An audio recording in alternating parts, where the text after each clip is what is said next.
So on Saturday I dragged myself a lengthy half an hour's journey to the centre of London to meet a great many people who made my paltry journey seem laughable.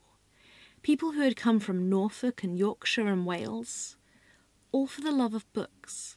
This was not the first Booktube Meet Up I'd ever been to, but Booktube has been gaining traction, climbing various ladders, mostly the sliding ones you find in the libraries of German fairy tales. More people have been booktubing, and more booktubers are aware of the community they fall into, and thus a plethora of bookish individuals had found each other and become a bookish whole. This was by far the biggest Booktuber meetup I had ever been to. We met each other. We, the great reckoning of recommenders, we the pushers of prose, and we assembled, as all good readers do, in King's Cross Station by platform 9 3/4. I think we even managed to be there at 11 o'clock, albeit a few months early for our train. So, suitably caffeinated up, we started on our epic journey to pillage the bookstores of London, and in this instance I use pillage in its lesser-known aspect, meaning quietly thread our way through while nodding at blurbs and over-politely purchasing trade paperbacks. Odd may not apply to all the Stevies in our group. We went to Papermarks in mourning, sad at its imminent closure. We went to the Book Barge, whose existence I had heard many fascinating tales tell of, but whose docks I had never ventured to.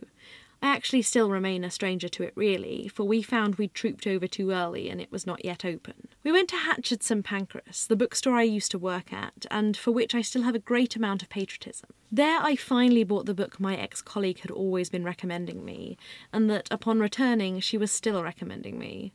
Well, fine, I'll give it a chance. We went to the British Library, in which, while myself and a small booktuber subsection got horribly lost, I was continually reminded that I really needed to go see more exhibitions there. But, dear me, how was I meant to survive a bookshop stuffed with books on books? We went to Scoob, which canny dyslexics might notice is books spelled backwards. This might have been my favourite bookshop of the whole tour. It's a second-hand bookshop. It is the bookshop of black books, the bookshop I could imagine spending all day and all my money in. It is the bookshop dreams are made on. We went to the Persephone bookshop, which, as its name might imply, sells books published by Persephone. These are the very distinctive grey-cover, lust-inducing end-papered republished classics. And here Jen Campbell recommended me their one sci-fi tome, which was written by Journey's End's own R.C. Sheriff. We went to the London Review of Books. Yes, I know it's only been 2 videos since I was there last, but I already found more books I wanted that I needed. Lena, of amphibian smooching fame, recommended me The Age of Earthquakes, which I managed to finish before I could even make this video. I love quirky, questioning, mixed media experiments. In return, in our final bookshop, the behemoth of the Foyles flagship, I badgered her until she bought Some by David Eagleton. I was not alone in such badgering. I think a whole half a dozen booktubers joined me in the insistence that she, that we all, that people the world over should read his experiments in afterlives. And in a small, knotted carapace of a kernel, that was this whole day. People who had met once or twice before, people who you knew but not in this capacity, people who you couldn't believe were actually 3D in real life. People who all loved books in every which way possible and wanted to share that with you. In every shop we went to, I found a new expert. I might know nothing about 18th century Augustan poetry or pre-Hispanic Venezuelan literature, but there would be someone there who did, and who treasured it, and who would be no less than thrilled to take you by the hand and lead you down the garden path to that hidden little doorway into it, so you could share that love with them. There are too many books these days. There might have always been too many books.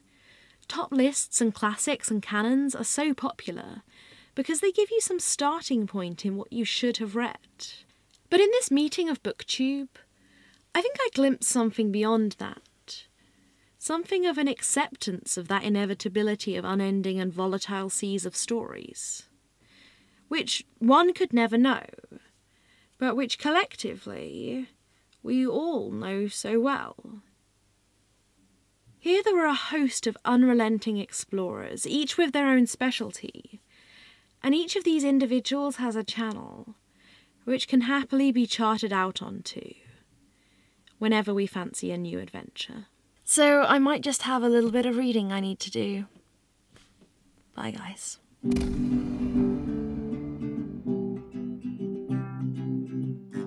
was going to try and get The Hitchhiker's Guide to the Galaxy, but that was wedged behind some other books, so instead